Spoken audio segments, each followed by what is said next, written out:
Lanjut ketika tadi inti pokok daripada fungsi mempelajari filsafat adalah untuk memanusiakan manusia. Di sini juga ada beberapa fungsi lain yang mana ketika ditinjau dari pandangan yang berbeda, ditinjau dari segi yang berbeda, maka berbeda tujuan pula.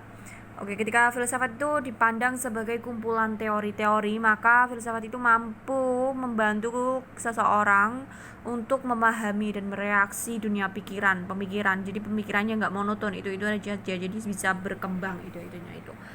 Yang kedua, ketika filsafat itu dijadikan sebagai pandangan hidup atau philosophy of life, maka filsafat bisa menjadi sebuah petunjuk dalam menjalani kehidupan. Jadi dia semacam agama, bisa menjadi petunjuk benar salah, menjadi petunjuk supaya menjadi seorang yang benar. Yang ketiga, ketika filsafat diposisikan sebagai metodologi, maka dia itu bisa menjadi salah satu metode untuk menyelesaikan permasalahan atau menyelesaikan kesulitan. Karena apa? Ya karena kan dia itu mendalam dan universal. Jadi dia tuh ditinjau sampai dalam-dalamnya, sedalam-dalamnya. Oke, sebelum kita melangkah mempelajari filsafat, sebagai seorang pembelajar filsafat, yang terpenting dalam belajar filsafat itu apa itu? Ayo.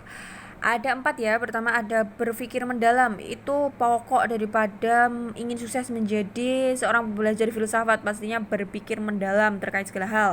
Yang kedua ada jangan mudah puas dengan jawaban yang ada. Jadi selalu merasa kurang. Dan yang ketiga selalu meragu-ragukan semua hal, maka filsafat, maka pemikiran Anda itu akan berkembang baik. Dan yang terakhir ada berpikir seluas-luasnya. Tidak hanya meragu, tapi kita juga harus menyelesaikan keraguan itu dengan cara berpikir dari berbagai macam perspektif seluas-luasnya. Catatan penting sebelum kita melangkah ke pembelajaran lebih lanjut, yakni filsafat itu sebenarnya tidak sulit.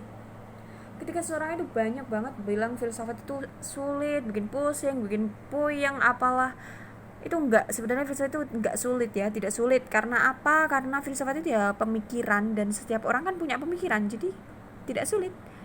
Take it easy aja. Sekian dari pendahuluan filsafat. Terima kasih.